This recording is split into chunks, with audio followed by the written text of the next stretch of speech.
Les pierres de vérité. Voilà ce dont je vous parle tout de suite dans cette vidéo.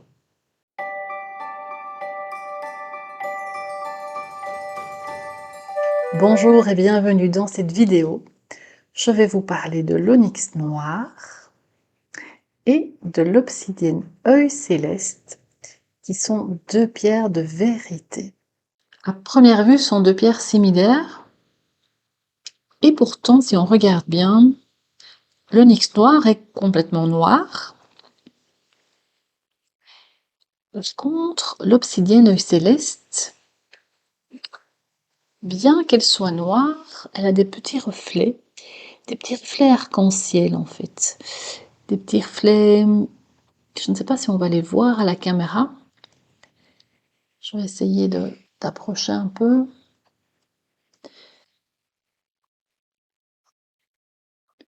Voilà, si je la bouge un peu, vous voyez, il y a des petits reflets comme ça. Voilà, sur celle-ci, on le voit peut-être un peu mieux. Voilà, il y a des reflets. Ça, c'est la grande différence sur le plan visuel entre l'obsidienne œil céleste et l'onyx, qui, elle, reste complètement noire, même si je l'approche, on n'aura pas de reflet, elle reste vraiment noire. Ça, sur le plan visuel. Alors, quand on les prend en main, quand on sent l'énergie est très différente. En les deux cas, ce sont des pierres de protection. Alors, l'œil céleste va avoir tendance à renvoyer toutes les énergies négatives, ce qui fait qu'il n'a pas besoin d'être déchargé, d'être nettoyé, puisqu'il n'absorbe pas, il renvoie. L'onyx va vous protéger déjà par l'ancrage à la terre. L'ancrage est un mode de protection, est une façon de vous protéger. Et l'onyx noir va avoir besoin d'être purifié de temps en temps, mais pas très souvent, il n'absorbe pas beaucoup non plus. L'obsidienne œil céleste et l'onyx noir sont toutes les deux des pierres de vérité.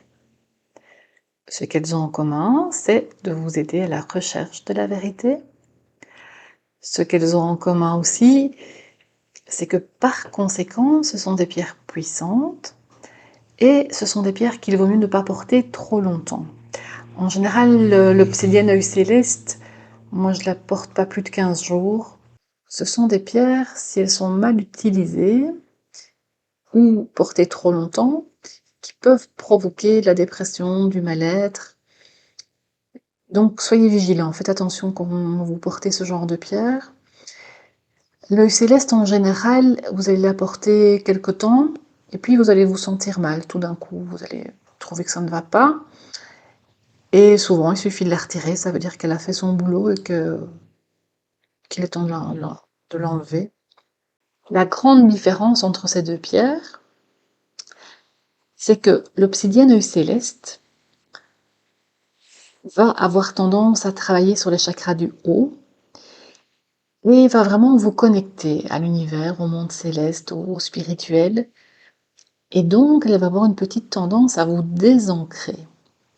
Donc, si vous avez des petits problèmes au niveau de l'ancrage, si vous avez déjà tendance à être un peu dans les nuages, je vous conseille de porter une tourmaline noire en même temps que l'obsidienne œil céleste pour compenser ces effets-là. L'onyx, par contre, c'est une pierre qui va vous ancrer. Donc pas de problème de ce côté-là.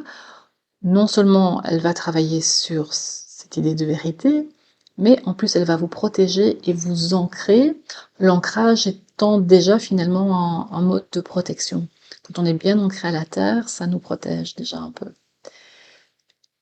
Alors dans leur mode de fonctionnement, ce qui est très différent, bien qu'elles soient toutes les deux dans cette dynamique de recherche de la vérité, c'est que l'obsidienne œil céleste va être une pierre qui va vraiment travailler sur vos émotions. Elle va aller rechercher vraiment au fond de vous les vérités, la vérité absolue. Elle va vous faire sortir du déni. Elle va ouvrir tous ces coffres que vous avez enfouis au fond de vous. Elle va aller rechercher tout ça. Donc c'est vraiment une pierre avec laquelle il faut faire attention, il faut être prêt, il faut être prudent. Parce que si vous lui demandez d'aller ouvrir la boîte de Pandore mais que vous n'êtes pas prêt, ça peut faire mal, ça peut parfois faire l'effet inverse. C'est pour ça aussi qu'on ne la porte pas très longtemps, parce qu'on va lui demander en général, on va la porter dans une situation précise, par rapport à un problème précis, et on va la porter le temps que ce problème soit résolu, le temps qu'on arrive à trouver qu'est-ce qui bloque chez nous, et c'est ce qu'elle va aller rechercher. L'onyx, par contre, qui va aussi chercher la vérité, lui, il va travailler plus sur une vérité, j'ai envie de dire universelle, et sur une vérité qui est plus liée à l'extérieur et au relationnel. Donc quand vous portez l'onyx, vous allez vous rendre compte de plein de choses que vous ne voyez pas, de vérité sur les personnes qui vous entourent. Votre vision des choses va changer, vous allez vous rappeler de quelque chose, vous allez repenser à votre enfance et vous allez réaliser que, en fait, il y a un autre point de vue par rapport à ça. Donc, c'est plutôt dans ce sens-là qu'elle va vous apporter la vérité. C'est dans ce côté changement de point de vue par rapport aux autres, par rapport à l'environnement, par rapport à vous aussi, mais vous en relation avec l'extérieur. C'est entre vous et l'extérieur, vraiment. Par contre, l'obsidienne, elle va travailler sur vous, vraiment sur vous en tant que personne. Elle ne tient pas compte de l'environnement, elle va vraiment aller farfouiller dans vos émotions et à les faire remonter à la surface, à aller finalement, oui, ouvrir votre inconscient et vous permettre de conscientiser ce qui est caché dans cet inconscient. Alors si on l'a mis, si on a mis certaines informations dans l'inconscient, c'est pas pour rien. C'est parce qu'elles nous font peur, c'est parce qu'on n'est pas prêt à les affronter. Donc il ne faut utiliser cette pierre que quand on est prêt à affronter tout ce qu'on a enfoui dans le tréfonds de notre inconscient. Alors l'obsidienne, c'est une pierre qui aime la lumière, elle adore la lumière, donc n'hésitez pas à la mettre en plein soleil ou au coin du feu. Et au niveau purification, ce sont des pierres qui absorbent très peu pour l'onyx.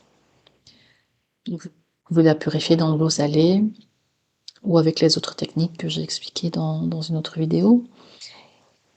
Par contre, l'obsidienne, elle n'a pas besoin d'être purifiée, elle n'a pas besoin d'être nettoyée ou déchargée parce qu'elle n'absorbe pas les énergies. Elle renvoie les énergies négatives, elle ne les absorbe pas, donc elle n'a pas besoin d'être purifiée.